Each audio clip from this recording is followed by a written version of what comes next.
Baik, Assalamualaikum warahmatullahi wabarakatuh. Di sini kami dari kelas Teori Bahasa Otomata, dari kelas G, akan memaparkan mengenai materi grammar. Sebelumnya, izinkan kami memperkenalkan diri terlebih dahulu. Di sini anggota kelompok kami antara lain saya sendiri Regina Sasikirana Farik dengan NIM akhir 155, yang kedua Sulhan Fuadi dengan NIM akhir 115, kemudian Syafiq Abiyutaki dengan NIM akhir 012. Oke, selanjutnya ini merupakan overview dari materi yang akan kami bahas. Yang pertama ada grammar, kemudian ada context-free grammar, ada language, ada penurunan string, parse tree, penyederhanaan context-free grammar, normal form, dan yang terakhir kita akan membahas soal. Oke, masuk ke pembahasan yang pertama yaitu grammar. Nah, sebenarnya apa sih itu grammar? Grammar sendiri itu merupakan suatu struktur formal yang terdiri dari variabel v, kemudian ada terminal, simbol awal atau start symbol, dan juga aturan produksi, yang secara keseluruhan dapat mendeskripsikan bagaimana suatu string dalam bahasa dapat dibentuk. Hmm. Oke, selanjutnya yaitu definisi formal dari grammar. Di sini yaitu G sama dengan ada V, T, S, dan juga P, di mana V sendiri merupakan himpunan non-terminal atau bisa kita sebut juga sebagai variabel. Kemudian T itu merupakan himpunan terminal. Terminal itu sendiri merupakan simbol-simbol akhir yang nantinya dapat membentuk suatu string. Kemudian ada S, yaitu start symbol, yaitu simbol awal dari suatu proses penurunan. Kemudian ada P sebagai himpunan dari aturan produksi atau production rules. Mungkin bisa next. Oke, di sini jenis-jenis grammar itu ada beberapa. Yang pertama kita bisa bagi dari tipenya. Di sini ada tipe 0 yaitu unrestricted grammar, di mana grammar ini itu tidak memiliki batasan pada aturan produksinya. Bentuk umumnya yaitu misalkan alfa dapat diturunkan menjadi beta, di mana alfa dan beta ini sendiri merupakan simbol dengan aturan bebas. Namun syaratnya yaitu alfa tidak boleh kosong. Di sini automata yang sesuai yaitu adalah mesin Turing.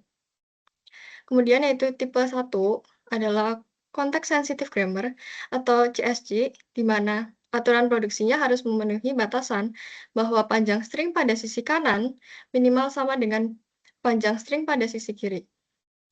Ini merupakan bentuk aturan produksinya. Nah, untuk automata yang sesuai yaitu ada Linear Bounded Automata. Oke, yang ketiga itu adalah tipe 2, yaitu context-free grammar. Nah, context-free grammar ini sendiri, aturan produksinya memiliki satu simbol non-terminal di sisi kiri. Bentuk umum aturan produksinya yaitu misalkan ada satu variabel A, itu dapat diturunkan menjadi terminal A. Nah, untuk automata yang sesuai itu ada mesin pushdown automata. Kemudian yang keempat, atau yang terakhir itu ada tipe 2, yaitu regular grammar, di mana aturan produksinya sangat terbatas. Hanya ada satu simbol non-terminal di sisi kanan aturan produksi. Di sini misalkan bentuk umum aturan produksinya, dan untuk automata yang sesuai itu ada finite state automata, meliputi mesin DFA dan juga NFA. Oke, selanjutnya kita akan membahas mengenai context-free grammar. Oke, context-free grammar ini sendiri merupakan jenis grammar pada teori bahasa formal yang setiap aturan produksinya memiliki satu simbol non-terminal tunggal di sisi kiri. Nah, penggunaan context-free grammar ini sendiri, yang pertama kita bisa gunakan sebagai compiler dan bahasa pemrograman, terutama dalam mendefinisikan struktur sintaksis bahasa pemrograman, seperti if-else, loop, dan ekspresi aritmetika. Kedua, kita bisa gunakan sebagai parsing, seperti penggunaan leftmost derivation maupun rightmost derivation. Yang ketiga itu penggunaannya pada linguistik dan juga natural language processing, di mana konteks free grammar sendiri itu dapat digunakan untuk memodelkan suatu kalimat dari bahasa alami. Kemudian, berhubungan erat dengan teori automata karena konteks free grammar itu sendiri memiliki hubungan erat dengan mesin bus dan otomata. Oke, selanjutnya kita akan membahas mengenai language. Nah, sebenarnya language itu sendiri merupakan satu himpunan string atau rangkaian simbol terminal yang dihasilkan atau dikenali dari suatu grammar, automata, atau mesin tertentu. Oke, ini mungkin sebenarnya tips untuk menentukan satu grammar. Yang pertama, kita bisa menentukan semua kemungkinan penurunan string dari suatu grammar. Kedua, kita bisa memperhatikan pola string yang terbentuk. Ketiga, setelah dapat polanya, kita bisa membuat pola tersebut menjadi bentuk matematika. Dan yang keempat, kita bisa mengecek kembali dengan cara membuat string dari language yang sudah dibentuk. Oke, misalkan di sini ada grammar sebagai berikut dan juga aturan produksinya. Di sini misalkan di step 1, kita perlu menentukan kemungkinan penurunan string dari grammar yang ada. Di mana setelah kita coba turunin, itu dapat string sebagai berikut. Ada lambda, ada p, ada bb, ada bbb, ada aa, ada aab, dan seterusnya. Terus, langkah kedua itu, kita bisa memperhatikan pola string terminal yang terbentuk. Di sini sebenarnya kita bisa dapatkan, di mana ketika ada string dari terminal A itu munculnya dengan kelipatan 2, sedangkan B itu berjumlah bebas. Sehingga dari situ kita bisa dapat polanya bahwasanya pola string yang terbentuk itu adalah AA pangkat N diikuti dengan B pangkat M. Oke, terus yang ketiga, kita dapat membuat pola tersebut jadi bentuk matematika, sehingga language dari grammar pada soal itu menjadi himpunan dari string AA pangkat N dan juga B pangkat M, di mana N lebih dari 0 dan juga M lebih dari 0. Selanjutnya, yaitu langkah terakhir, kita bisa cek kembali dengan membuat string dari language yang dibentuk. Misalkan di sini N-nya 1, M-nya 1. Maka string yang terbentuk dari language yang sudah kita buat sebelumnya, yaitu ada AAB. Terus misalkan N-nya sama dengan 2 dan juga M-nya sama dengan 0, string yang terbentuk itu ada AAA, A, dan juga ketika N-nya 0, M-nya 1, maka string yang terbentuk itu adalah B. Dan di sini kita bisa mencocokkan dari string yang kita bentuk dari language yang sudah kita bentuk dibandingkan dengan string yang kita turunkan dari grammar. Dan keduanya cocok sehingga bahasa yang sudah kita bentuk sebelumnya itu sudah benar.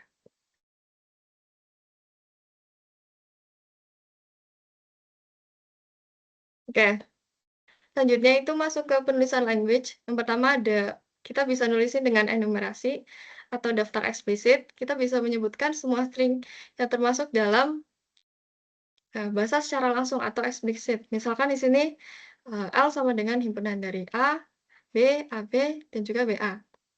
Kedua, kita bisa menuliskan dengan notasi pangkat atau eksponen. Di mana eksponen ini sendiri itu nantinya ditulis berdasarkan pola pengulangan tertentu. Contohnya misal di sini ada satu aturan produksi dan string yang dihasilkan adalah sebagai berikut. Dan di sini kita bisa dapat polanya, di mana jumlah A dan B itu sama, sehingga language yang dibentuk yaitu himpunan dari A pangkat N dan juga B pangkat N, di mana N lebih dari sama dengan 1.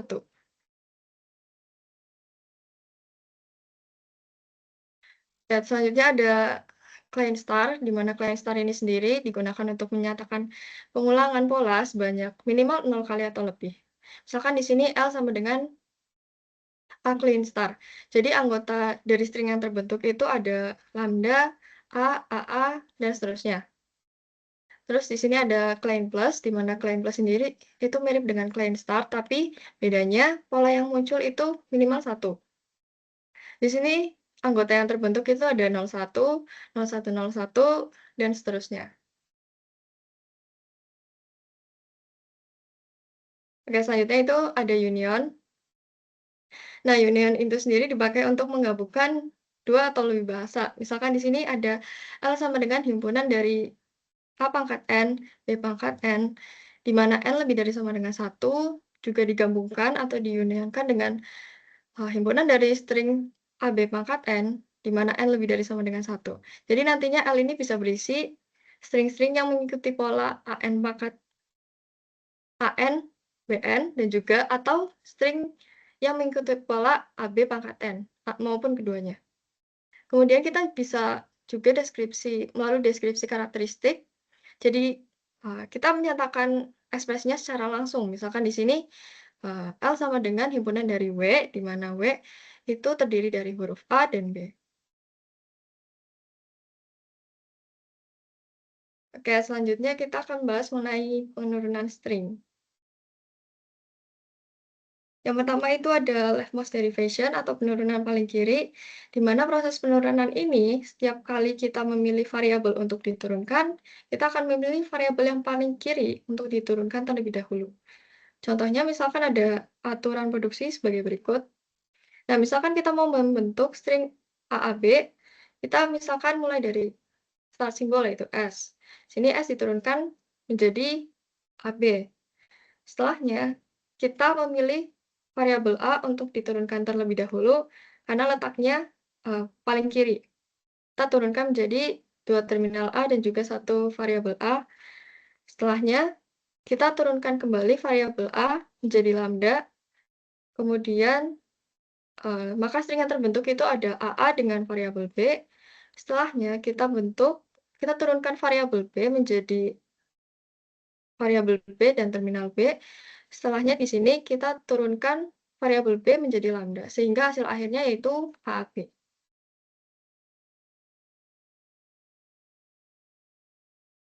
Oke, selanjutnya itu ada rightmost derivation, yaitu penurunan paling kanan, di mana bedanya sama sebelumnya, yaitu penurunan paling kanan, kita akan menurunkan variabel yang letaknya di paling kanan terlebih dahulu. Ini misalkan ada contoh dengan grammar yang sama, kita juga mau membentuk string yang sama juga, yaitu AAB. Sini kita mulai dari S, kemudian sama diturunkan menjadi AB. Nah, di sini nantinya kita akan memilih variabel B untuk diturunkan terlebih dahulu karena letaknya berada di paling kanan. Setelahnya, kita menurunkan variabel B menjadi lambda, sehingga string yang terbentuk yaitu ada variabel A dan juga terminal B. Setelahnya, kita menurunkan variabel A menjadi 2 terminal A dan juga variabel A, dan terakhir kita menurunkan variabel A, sehingga string yang terbentuk itu AAB. Oke, yang selanjutnya itu ada parse tree. Jadi parse tree ini sendiri merupakan representasi visual yang berbentuk pohon dari proses penurunan atau derivation sebuah string berdasarkan aturan-aturan pada grammar. Strukturnya ini sendiri, pada bagian atas, itu merupakan start symbol, kemudian setiap not yang berada di tengah itu merupakan simbol non-terminal, dan not yang paling bawah itu merupakan simbol terminal atau juga bisa lambda atau string kosong. Oke, misalkan di sini kita punya aturan produksi, dan di sini kita mau membentuk string AAB. Di sini kita mulai dari S atau start symbol, terus dari S kita turunkan menjadi AB, sehingga S itu istilahnya punya child ya, punya child 2 AB, gitu. Terus dari variabel A ini kita turunkan lagi. Jadi AA dan juga di sini ada variabel A. Sehingga di sini A-nya udah punya cabang 3, dan terus di sini kita bakal nurunin B menjadi variabel B dan juga terminal B. Terus di sini yang langkah selanjutnya adalah kita bakal menurunkan variabel A menjadi lambda. Next. Nah, yang terakhir, kita akan menurunkan B dengan lambda, sehingga string yang terbentuk itu kita bisa dapat AA dengan 2 lambda dan B, dan kita bisa interpretasikan atau ekuivalen dengan string AAB. Ya, ini penjelasan sebelumnya, jadi bisa di next. Oke, selanjutnya ada yang terakhir, pembahasan mengenai parse tree itu ada ambiguitas pada grammar. Nah, sebuah grammar itu bisa kita sebut ambigu itu ketika ada setidaknya satu string yang dapat dibentuk dengan lebih dari satu parse tree. Di mana di sini misalkan ada satu aturan produksi. Nah, kita mau bentuk string ABAB. Nah, ternyata string tersebut itu bisa dibentuk dengan dua parse tree, seperti yang terdapat di gambar, yaitu ada parse tree pertama dan juga parse tree kedua.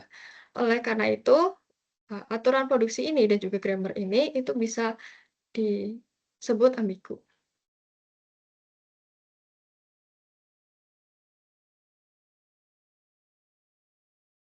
Oke, selanjutnya adalah penyederhanaan CFG. Jadi tadi CFG udah dijelasin sih. Kenapa sih CFG harus disederhanakan? Programnya itu satu lebih efisien ketika nanti diproses oleh parser. Parser nanti itu yang akan kita pelajari di video berikutnya itu tentang compiler dan sebagainya. Dan yang kedua, agar tidak mengandung aturan yang sia-sia. Yang ketiga, strukturnya bisa lebih jelas dan mengurangi ambiguitas yang sudah dijelasin sebelumnya. Nah, pada intinya, ini tuh cuma agar nggak merepotkan parser aja sebenarnya. Nah, penyederhanaan CFG ini ada 3 tahap ya. Yang pertama itu eliminasi produksi. Apa sih sebenarnya? String kosong ya, string kosong. Epsilon atau lambda. Yang kedua, eliminasi unit production. Yang ketiga, eliminasi useless symbol. Dan ini harus buruk. Nggak boleh kita tukar-tukar. Wah, mana masih 2 ini. Nah, ini kita coba eliminasi produksi epsilon. Nah, produksi epsilon itu sebenarnya bentuknya kayak gimana sih? Jadi ya seperti namanya. Jadi ya variabel A menghasilkan epsilon atau variabel A menghasilkan lambda. Nah, langkah-langkahnya tentu kita identifikasi semua bentuk produksi epsilon yang ada di rules, yang ada di aturan produksi. Nah, kemudian nggak cuma ngilangin doang, tapi kita juga substitusi dari yang udah dihilangkan. Misalkan ini ada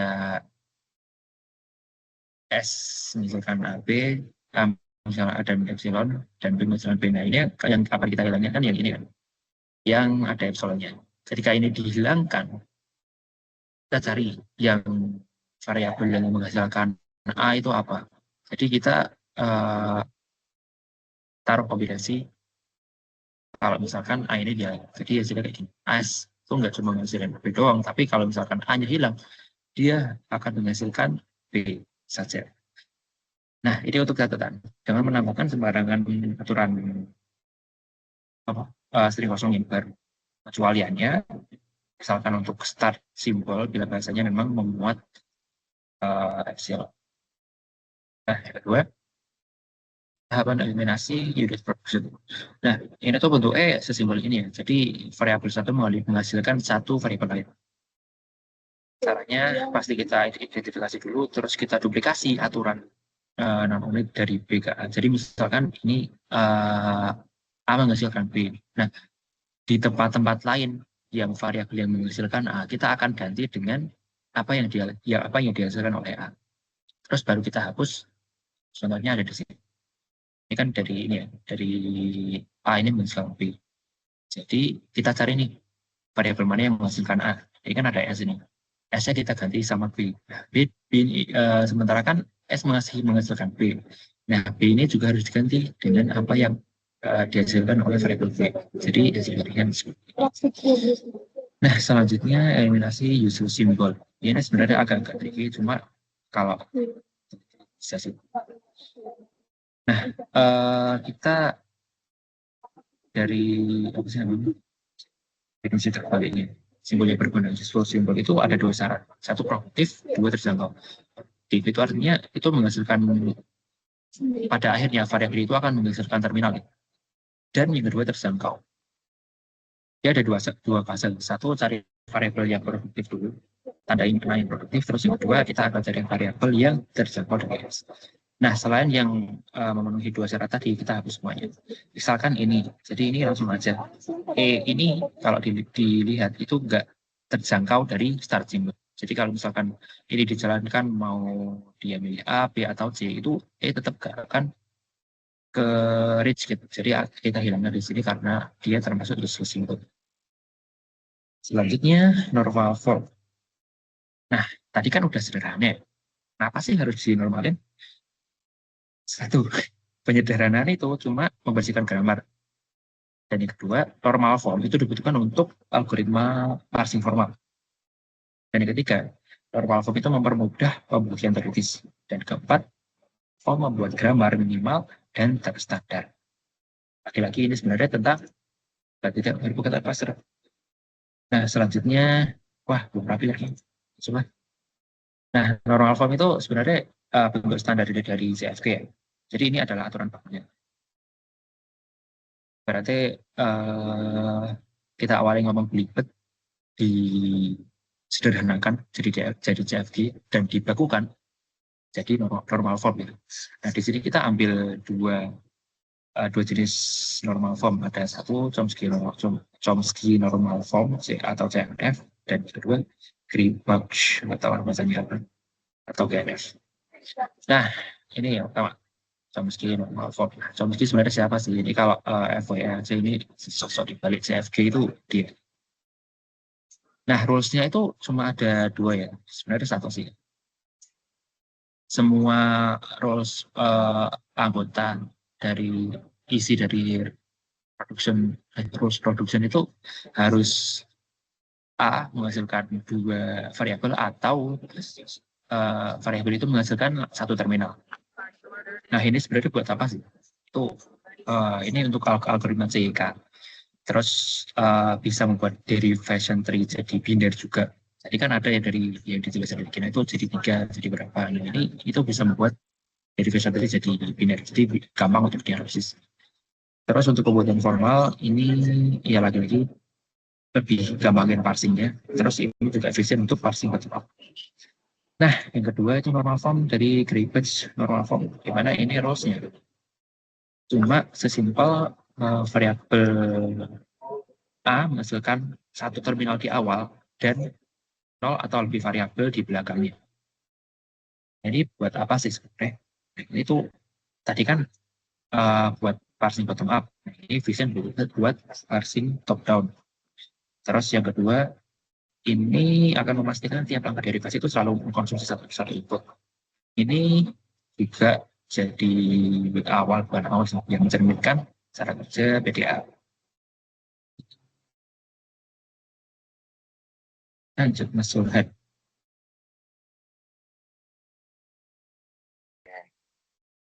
Sudah dijelaskan secara lengkap detail oleh teman-teman saya tadi, sangat lama ya. Makanya saya di sini akan sangat cepat teman-teman untuk mempersingkat waktu. Jadi mohon dipahami kalau misal agak skip-skip gitu. Langsung saja Mas Taki. Skip. Langsung skip ke daftar pustaka aja. Oh enggak, canda ya. Jadi untuk pertama ini kita lihat dulu dari soalnya. Di sini ada soalnya, bisa dibaca aja. Tapi intinya dari objektif dari pembahasan soal ini itu ada satu soal yang kita gunain untuk digunakan untuk membahas soal dari kesemua materi yang sudah dijelaskan dua teman saya sebelumnya tadi. Gitu. Jadi ada menentukan si language-nya, terus nurunin si string-nya, terus juga ada penyederhanaan gitu kan, terus juga dinormalkan dibentuk Chomsky sama yang GNF gitu, yang sudah dijelaskan Mas Taki barusan gitu kan. Next slide, Mas Taki. Nah, yang pertama di sini untuk menentukan language-nya nih. Jadi untuk menentukan language-nya ini bisa dilihat di sini ada protection rules tertentu. Jadi dari grammar tadi itu ambil protection rules-nya. Di tiap protection rules-nya itu nanti kita turunin language-nya. Kalau di sini caranya gitu. Di sini mulai dari yang B dulu bisa dilihat di derivasi, kemudian diambil kesimpulan untuk bahasanya B pangkat N dengan N lebih dari sama dengan 1 gitu. Atau B pangkat clean plus gitu. Next slide. Di sini juga setelah yang B, next Mas Tagi.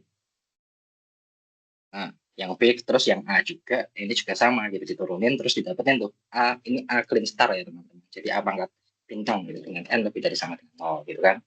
Terus next tadi sama, ini sama kayak yang B. Terus ini yang S ini karena S A B, terus juga S ke B, yang A B kan tadi A sama B-nya udah didapetin tuh di 2 step sebelumnya. Nah, itu bisa diambil saja dari situ. Terus yang S ke B, yang B-nya didapat dari sebelumnya juga, bisa didapat sedemikian gitu. Bisa dilihat di gambar, terus habis itu setelah semuanya diambil, didapatkan gitu ya, kita gabungin. Next slide, Mas Aki.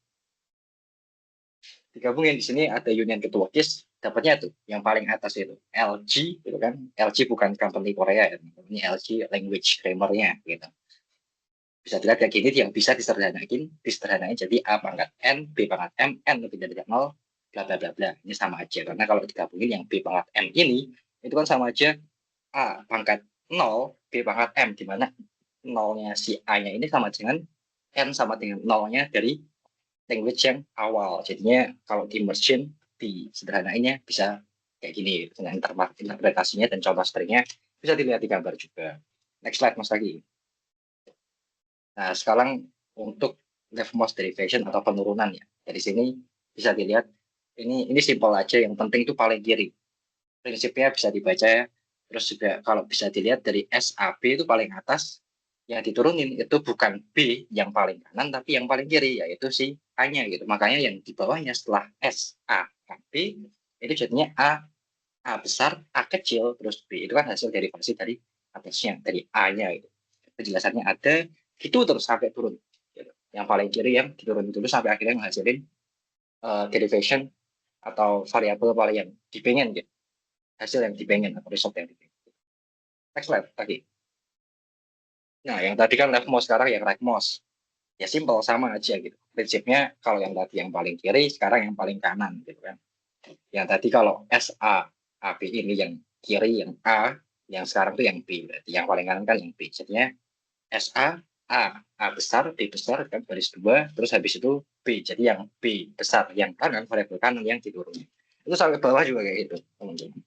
Aku yakin paham lah, kalian pintar gitu kan. Next slide. Tuh, terus ini untuk parse tree-nya juga simple, ini nurunin aja dari S kan bisa ke A B, terus habis itu gimana ngasilin A B B B ini gitu. Dari A diturunin ke A gitu kan, A besar A kecil, variabel sama terminalnya, terus diturunin lagi, dan dari sini karena yang kiri itu A-nya udah dapet 3 ya kan, yang sesuai diminta gitu kan, ya udah dijadiin string kosong. Yang B juga kayak gitu dibikin sedemikian sehingga menghasilkan B-nya itu 3 gitu. Terus jawabnya dari kiri ke kanan didapat sesuai yang diminta. Ya, gitu. Next slide lagi. Terus untuk penyederhanaan di sini ada 3 step gitu kan. Yang pertama seperti yang sudah dijelaskan tadi, yang pertama itu nullable variable. Ini simply ya, kita cari aja yang kayak A ini gitu. Di sini kan jadi kelihatan kalau A ke lambda gitu kan, itu adalah nullable. Ya udah kita eliminasi ya dengan mensubstitusikan si A-nya ini dengan A gitu. Jadi tidak bentuk hasilnya kayak yang di bawah itu teman-teman ya. Bisa dilihat. Terus next step lagi. Terus setelah itu unit protection. Ini unit protection itu yang dari variabel ke variabel itu juga bisa eliminasi atau disederhanakan. Bisa dilihat di sini, ini juga disubstitusikan dari yang B itu dimasukin saja gitu. Jika ada A, B di situ, substitusi B ke S, B gitu kan, hasilnya berarti S-nya itu jadi B plus B. Jadi nambah lah di situ. Tuh, bisa dilihat dari atas tuh, yang atas tuh kan belum dilakukan unit protection-nya, belum diatur-atur lah. Yang bawah udah gitu. Bisa dibandingin. Gampang juga. Next slide. Oke. Terus selanjutnya useless protection, ini agak tricky gitu karena ini kita perlu ngechecking. Yang pertama tuh variabel yang dapat generate terminal ini valid apa enggak. Kalau useful enggak ada yang kayak itu ya enggak useful, itu bakal di sikat gitu, bakal dieliminasi. Yang cek 2 itu variabel reachable enggak dari si S gitu. Karena kalau enggak nyampe ya apa useless gitu kan, yang bakal dihapus. Tapi kalau di sini bisa dilihat variabelnya ternyata tidak ada useless protection sehingga tidak ada penyederhanaan lebih lanjut gitu. Oke, itu Mas lagi. Next slide. Nah, sekarang setelah disederhanakan tadi kan juga lebih, kalau kata Mas Taki, biar lebih memudahkan parser juga dinormalkan gitu kan. Nah sekarang ada 2 soal terakhir, yaitu untuk normalisasi CNF sama GNF-nya. Yang pertama ini CNF, definisinya jelas, ini yang udah dijelasin Mas Taki tadi. Yang pertama kita introduce dulu terminalnya, terminal variabel, tujuannya apa ya, biar bisa dimasukin ke dalam si grammar gitu, replace terminalnya gitu. Akhirnya dihasilkan seperti demikian. Next slide coba. Nah ini grammar setelah replacement bisa dilihat ya, kalau TA jadinya TA, AB itu punya 3 simbol gitu. Jadinya apa? Jadinya kita perlu menyederhanakannya lagi, sehingga untuk yang P1 itu bisa diarahkan jadi introduce P1 ke AB, dan ini bisa dimasukkan ke SA, sehingga SA yang tadinya TA AB ada 3 simbol atau 3 variabel, jadinya jadi STA P1, dan situ masuk bentuk ke CNF gitu. Hasilnya bisa dilihat di paling bawah itu, ini sudah dalam bentuk CNF gitu, memenuhi gitu dari berkat bantuan introduce variable yang kita deklarasikan tadi juga gitu. Tuh, itu CNF. Terus lanjut Mas lagi. Lanjut ke GNF, definisinya bisa dilihat tadi sudah dijelasin. Tapi di sini untuk soal ini cukup unik karena di sini dia punya left recursive. Nanti gimana cara natifnya nanti dijelaskan di next slide-nya. Next slide lagi, langsung aja. Nah, ini untuk elemen left recursion yang A gitu. Kan di sini ada A. A-nya itu A ke I. Ini kan bentuknya kebalik ini. Kalau dari GNF itu harusnya kan A. Terminalnya dulu baru A besar. Nah, terus ngakalinya gimana? Ini menariknya kalau di sini ada caranya dengan mendefine variabel baru. Jadi di sini ada bentuk Z variable. Kita ngedefine variabel Z di sini dan dihasilkan AZ A, di mana B sama alpha ini sebenarnya dia setara dengan A gitu, formulasinya di awal didefinisikan, sehingga hasilnya nanti bakal membentuk A, AZ, A dan Z, AZ A gitu kan.